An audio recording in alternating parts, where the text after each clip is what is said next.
Welcome to the What's Happening Birmingham video podcast.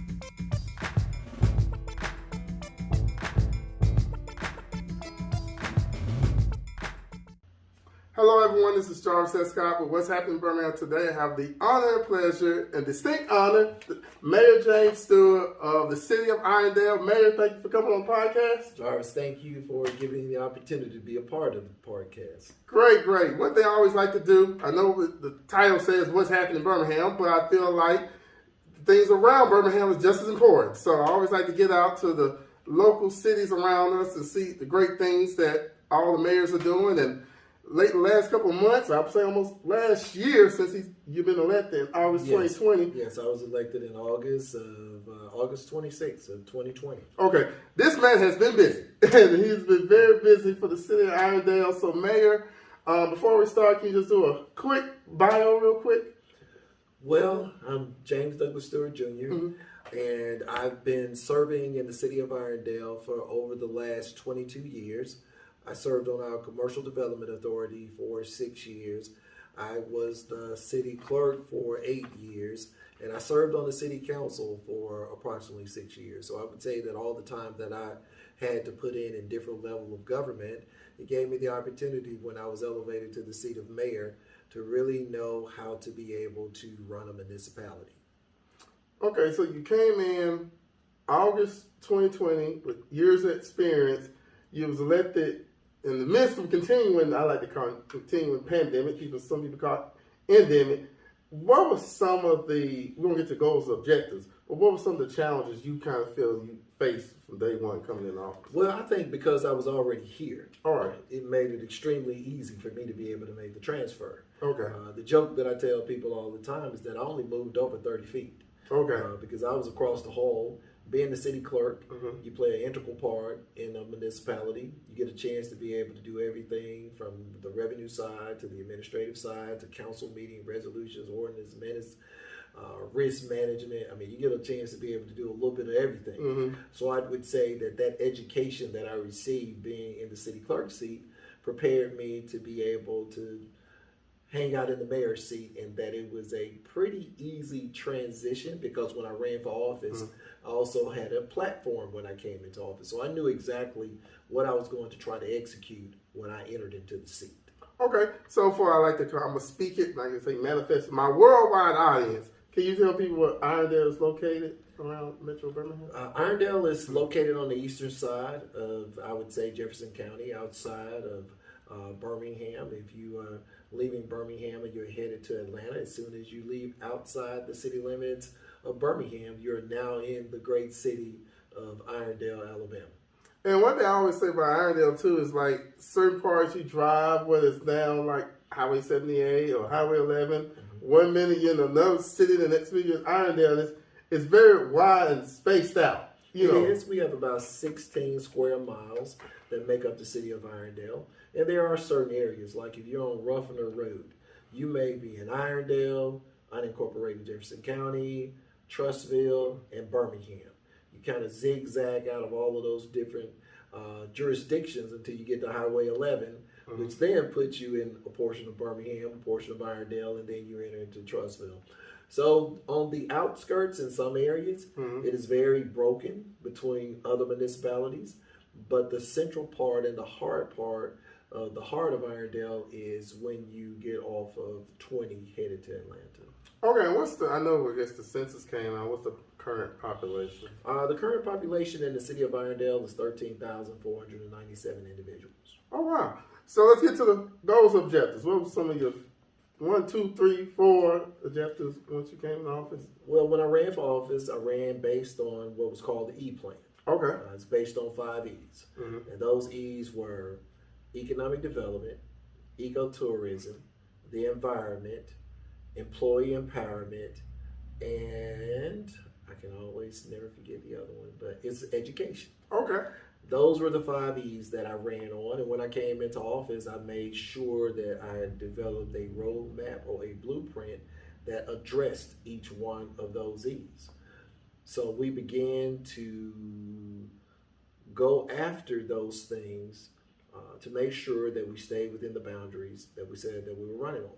We ran on the concept of building community. Okay. And building community was based on Psalms 127:1 that says, unless the Lord builds the house, the builder labors in vain. Okay. So we used his blueprint, Okay. a lot of prayer, and based on the directions that he's given me since I've been in office for a year, we've been successful in carrying out those things that fall up under those E's. Okay. I want to talk about the economic development part of it. What was the vision as far as that? Economic development is the lifeline or the bloodline to a municipality. Okay. If you do not have money, then you can't provide services to your citizens. So we wanted to make sure that, number one, that we could expand the sales tax base in the city of Irondale. We've been blessed to have over 12 luxury automobile dealerships here in the city. Yeah, I want you to tell the viewers that Yeah. like this is kind of like I almost call it like the automobile plaza. Once you get on 459. Yeah, you can call it the Mecca. Mecca.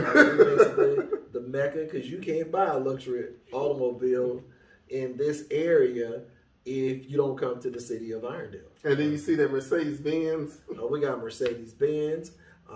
We have the only Maserati dealership in the area. So if somebody want to come by, get a Maserati, BMW, Land Rover, Jaguar, Porsche, Audi, BMW, Lexus, Mini Cooper, all of them are stationed right here in the city of Irondale. Oh, wow. Yes, because it's plenty. Now, the last couple of years, like, because Grantsville Road is located in Irondale, I always remember that's a place where it was the Walmart and the Sam's.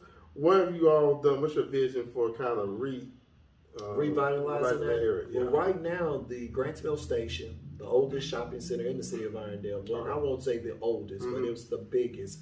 It's been here for over 30 years. Currently, it is under contract with the developer to come in and to be able to renovate and rejuvenate that area. So we're really looking forward to that. That deal closes this month. Across the street where we used to have the Sam's, we now have Classic Car Motoring, which is a high-end body shop. They do all of the body work. They are the authorized body work dealer for Mercedes as well as Tesla.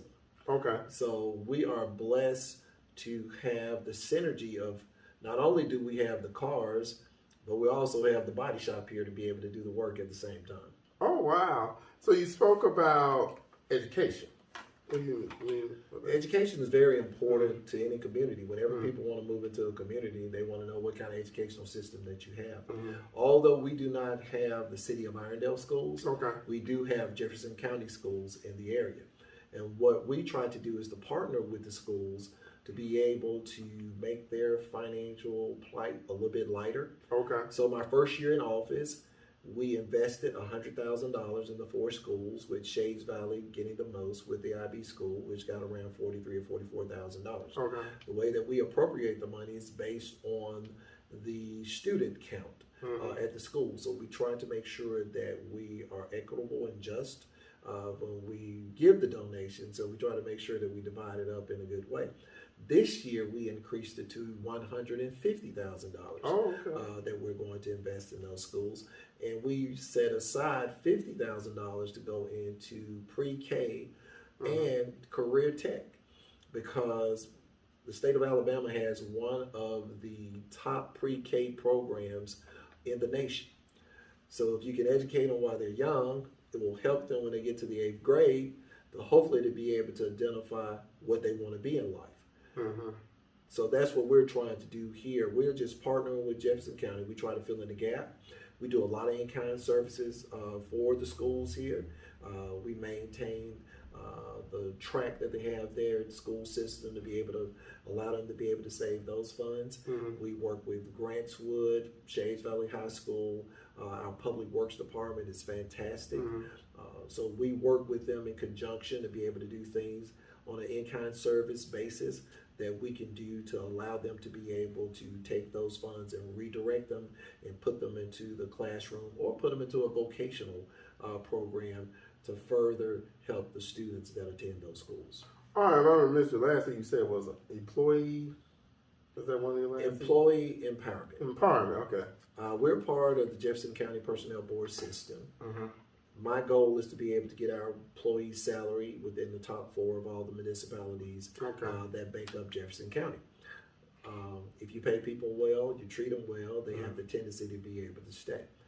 One of the things that I'm proud of, I've signed more papers for people to come into the city of Irondale than I've signed for employees to transfer outside of the city. So the word on the street is Irondale is a pretty good place to live. We've given 2 pay increases equivalent to 6%. We provided COVID pay to our employees. Just last Friday, we had 2 tiers. Tier 1 received $1,700. Tier 2 received $1,200. We allowed them to also to be able to sell back 80 hours of leave. So not only did they get their paycheck, not only did they get the additional $1,700 and the $1,200, but if they had enough leave to be able to sell back to the city, they also received that all in one lump paycheck on December the 3rd so that they could actually have it before the Christmas holiday. So we think about our employees. They're a very important part. They're the largest asset that we have here that make up the municipality. So we try to make sure that we pay them well. Well, I guess they got a nice check before Christmas. They got very nice check covered up. So one of the things we got mentioned before in the interview, you told me that Irondale has some of the most undeveloped land here in Jefferson County. Yes, we have about 43% of Irondale is undeveloped. But one of the issues that we have, the land and the terrain here is very tough. I mean, we have a lot of rock. So whenever someone comes into the city and want to be able to do a development, because of the rock, it requires blasting. It requires more rock removal. And I've learned over the year that the more rock you have to transfer from a site, the more expensive it is to be able to develop that site. So although the Lord has blessed us with some natural assets where we have Ruffner Mountain on one end and the Cabo on the other side, in the middle of all that, He's also blessed us with a lot of rock at the same time. A lot of rock. So, like I mentioned, you came in office in the midst of COVID. What procedures have you implemented to kind of keep adjust and just keep the citizens, of course, we're in the midst of getting the vaccines. But what efforts, COVID-19 efforts? But one of the things we did here, we had a program that was called 200 for 200. Okay. We encouraged people that was unvaccinated that if they were to get vaccinated, that we would give them $200. Oh, okay. To be able to do that. So that was one of the initiatives that we had. Here in City Hall, we took all the preventive measures that was needed to make sure that people were protected. We had a mask ordinance around for a while that we required people to wear a mask if they came into our buildings. We took wherever our employees were exposed to the public, we put up plexiglass and made sure that they were quarantined off from having to be able to deal directly with the public. We had a weekly cleaning crew to come in and to be able to make sure that the building was very clean and that we took whatever preventive measures that we could do to be able to do that. But now we've gotten to the point where I truly believe that it's a personal responsibility for an individual to be able to protect themselves. So we no longer have any mandates, mask mandates, or any of those things. I'm now allowing people to make their own decision about their health. And if they don't care about themselves, I'm going to leave that up to them. If they want to be able to do things to protect themselves, I'm going to leave that up to them as well. I know that I had a bout with COVID for New Year's. I've also been triple vaccinated at the same time. So I've taken the measures that I could take for myself to ensure it, but I'm no longer going to try to force that on other individuals to be able to make that decision. Are you going to have any more 200 for 200 next few months? No, I think we've gotten to the point where most people are very hesitant about taking the vaccination. And money is not an incentive for them to go out and do it. So we're no longer going to promote that program. However, we do have a program now for small businesses that have been affected by COVID. We put in a small business COVID relief fund where we are giving small businesses in the community up to $10,000 to be some sort of relief for some of the funding or some of the revenue that they may have lost since COVID has been. Okay, I'm going to look in the camera and tell the person that owns the business Irondale that information again. If you live in the city of Irondale, if you're a small business, if you have over 50 employees, you can receive $10,000 if you come in and to be able to fill out the application. Currently, we do not have a deadline. We're just going to continue to run the program until the funds run out. So I encourage you that if you have a business that is situated in the city of Irondale, you need to come by on Monday, get an application, fill it out so that you can receive some of the money that we want to invest into the businesses that have been affected by COVID. Okay, so with the American Rescue Plans that got passed, what type of, how much funds are you all going to appropriate? The city of Irondale will receive $3 million. All right. We received $1.5 million in July of 21, and we're looking to receive our second, the second piece of that in 2022, which will be equivalent to $1.5 million. Okay, so heading into, what are your plans as far as allocating those resources? We're going to use most of those funds to be able to upgrade our water department. Okay. The city of Irondale has its own, we provide our own water to about 60% of the citizens that are here. So we're going to upgrade the infrastructure of our water system, and we're going to use most of the funding to be able to do that. Okay, so heading into 2022, since I know you all probably might see little Christmas trees, and then going into like next year this time, what's your goals and what's your so far for next year? My big goal in 2022, the city of Irondale just completed our comprehensive plan. Okay. So the citizens have already told me what they want us to do over the next 5 to 20 years. Okay. Therefore, I'm getting ready to break that plan down and to begin to enact some of the things that were identified in the plan. Mm-hmm. So next year we have a goal that is called 22 for 22. So there are 22 things that we will identify in that plan as a team, and we will begin to enact those things during 2022. And then in December 2022, we'll have a report card that we will allow to go out to all of the citizens and let the citizens grade this administration to determine if we carried out the things that we said that we were going to do. I don't know why I think when you were saying that, for people that read the Bible, Habakkuk 2:2, write the vision, make it plain. That's closer. We take both of those twos off and call it 2 for 2, but it's 22 in 22. And it is write the vision, make it plain, so that the herald may run with it. So for the vision is only for an appointed time. So our appointed time is 22 to be able to accomplish 22 things. Okay, one final question I always like, whenever I get mayors, CEOs, again, I'm going to start asking this question out, so y'all check out for in the upcoming year. What keeps you up at night? What keeps me up at night is when I know that we haven't done our best to be able to provide services to our citizens. Okay.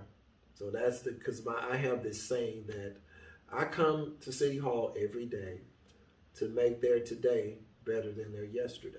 Mm-hmm. So if I don't make their today better than their yesterday, then I have to go home and figure out what transpired during the day that did not allow me to make their day today better than it was yesterday. Okay. And my final question is, if they want to, again, was a two-part, if they want to get in contact with you, and I always like to call it the pitch. If they want to live, work, play in Irondale, and I'm making it hard though, because most of these questions, we just sit down, y'all. It's flow natural. That's true. It's organic. Organic. If they want to visit Irondale, work in Irondale, live in Irondale, go. If you want to work, play, or live in Irondale, we also talk about if you want to hike, canoe, or bike in the city of Irondale, because we are a wonderful community if you love the outdoors. Okay. That's our niche. Okay. The outdoors and if you want to buy a luxury automobile. So if you desire to do any of those things, we have them here in Irondale. If you want to live in close proximity to Birmingham, we have that for you as well. So we are here to be able to be a cool place for people to live that may not want to be inside of the city limits, but you want to enjoy everything that's inside of Birmingham. And if you want to be able to do that, you can call me. My phone number here is 205-951-1413. My name is Mayor James Douglas Stewart Jr. My goal is to be here until 2025. Well, Mayor, thank you for coming on. This is the first time, won't be the last time. Well, thank you for giving me the opportunity. I've seen your show, and I'm just thrilled to have the opportunity to be interviewed by you to say maybe what's not happening in Birmingham, but we got some stuff going on in Irondale. Well, you are definitely busy because I've seen it on LinkedIn, social media. I think I came across that plan, believe it or not, about what some of the things you're working on. So definitely you can look for me again in the springtime, because that's one thing I like to do is just, find out where all the local mayors and any local mayors, be on the lookout. I'm reaching out to everybody. Because how many cities is here in Jefferson County? 37. 37. I'm going to try my best in 2022 to get around about just about all of you all. But thank you for coming on today, Mayor. Thank you. Thank you all for watching this video. Please check out what'shappeningbirmingham.com for more interviews. Don't forget to subscribe to my YouTube channel and check me out on Apple Podcasts. You see me promoting that if you want the audio version of this interview. Thank y'all again and have a great day. Bye-bye.